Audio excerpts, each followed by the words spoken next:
I want to add as a disclaimer, I am not talking about all women from the hood or all women that are ghetto, because they all don't fit into the category of what I'm discussing in this video. I am talking about, again, a specific subset of women that fit under these categories, and they also feel like everyone else is supposed to, and they try to make your life a living hell when you don't. That is the only group that I'm referring to. So with that being said, please enjoy the video. Ghetto broads are the problem 100%. And this isn't a video about respectability politics or anything like that. I understand that no matter how straight the line is that you walk as a black woman, you will still be misrepresented and misunderstood a lot of the time. I am not debating that because it simply isn't debatable. However, there is a certain subset of goofy bitches out here that believe they are the pinnacle of blackness and the only true representation of blackness, and it irritates me. They're 9 times out of 10 very insecure, have scarcity mindsets because they feel rejected when you don't act like them. And that's really weird because the last I checked, we're all entitled to be our own people. We're all entitled to our own distinctive personalities. We're all entitled to be who we actually are. And one thing about me, I'm not going to pretend like I had a hard knock life just to impress bitches that don't like me regardless.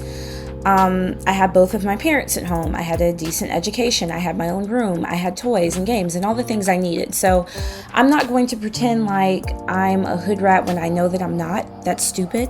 And the reality is, the women that are actually from the hood, shout out to y'all that are, fighting for your sanity and trying to claw your way out of it.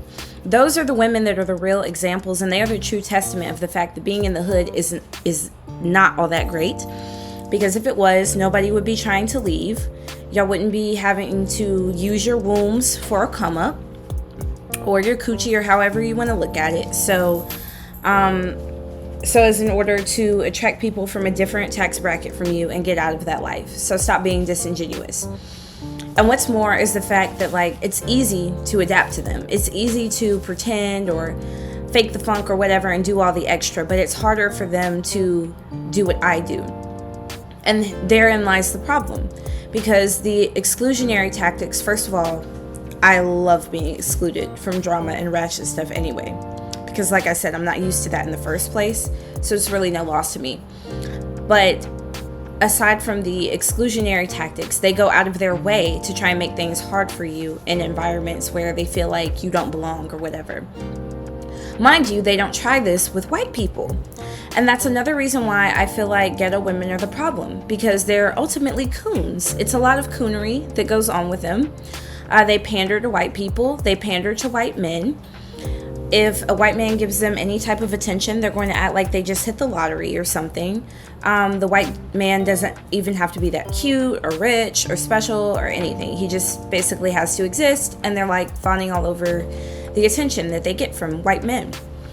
They are also the ones that are quick to give the proverbial cookout invite to white women that they view as also being ratchet, which is very funny because those same white women are competing with them for the black men that they claim they have trouble getting. Those same white women are also basically playing into a caricature of the race a lot of the time, but that's a different video for a different day. So yeah, they're the problem. They set us back, they pretend like we are a monolith, and they keep that narrative going. We are not a monolith.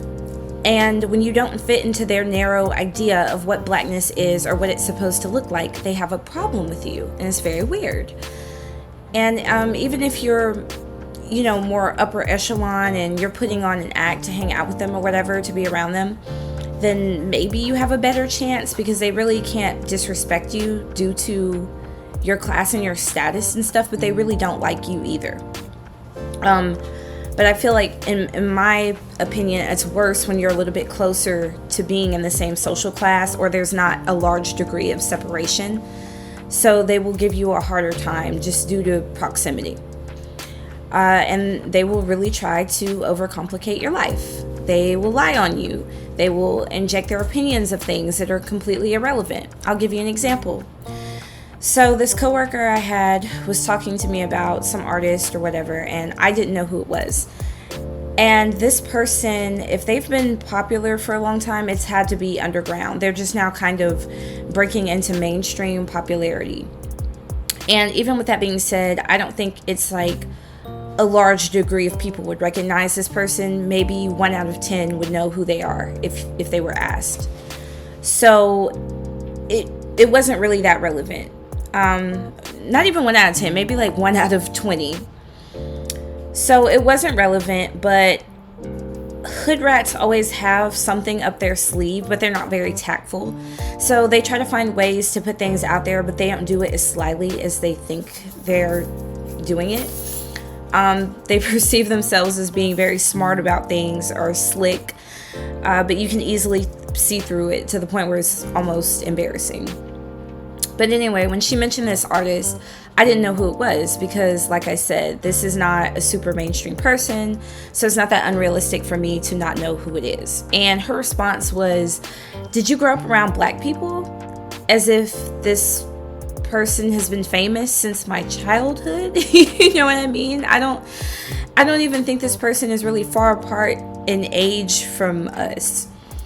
So that also made it weird, but it was just overall very stupid, and you could tell it was a very loaded question. Like, she already felt that way. She already wanted to say it, but she just had to find some moment to say that, even if it wasn't really like natural to the conversation. And stuff like that is why I really don't feel bad when I get on here and I get on my soapbox and I judge these people, because they are always judging you. Don't ever think because you hold your tongue and you try to be polite to other people and empathetic to other people or whatever that they're not judging you. They 100% are sizing you up from the time that they meet you. They are looking for excuses to disrespect you. They are looking for excuses to be rude, all this type of stuff. So I don't ever have any reservations about being the same way. I give people the energy that they give me. So immediately from there, once I had that interaction, I'm like, okay, you clearly don't like me, and that's fine. But it's just the fact that like you're already prepared to try to come at me in a certain way. And again, they love to create this narrative that we are a monolith, and they never question the harmful things you do. Like, if I was an alcoholic, they wouldn't have a problem with me. If I was like managing my money badly and just spending a lot of money on stupid shit to look cool, they wouldn't have a problem with me. If I had a bad reputation for fighting or sleeping around or whatever, there would be no issue. Anytime it's something negative, that's fine. But they always try to pick apart and question things that are like actually reasonable. You know what I mean? Me not knowing this person is not a big deal. Like, it's not a make or break situation. And like I said, she already just kind of had that loaded up to say to me, which is so fucking weird, because who spends their time thinking about like, oh, I can't wait to ask this dumbass shit when I get a chance. Like, it's very bizarre. And I have a video coming up about that too, about how a lot of these obsessive girlies are having homoerotic fantasies and they really don't know how to cope with it. So it comes out as aggression and obsession, especially if you reject them or they perceive you as rejecting them. And it doesn't take much for these people to feel rejected. Like, quite literally, you just being your own person and not being interested in the things that they're interested in or behaving in the way that they behave makes them feel rejected, and it makes them ready to fucking implode. And I'm over it, but I know you guys have your own horror stories. Feel free to put it in the comments. I don't want to say that this is a safe space, but it is as far as I'm concerned. But there are always outside eyes, so just be mindful of what you say. Until next time.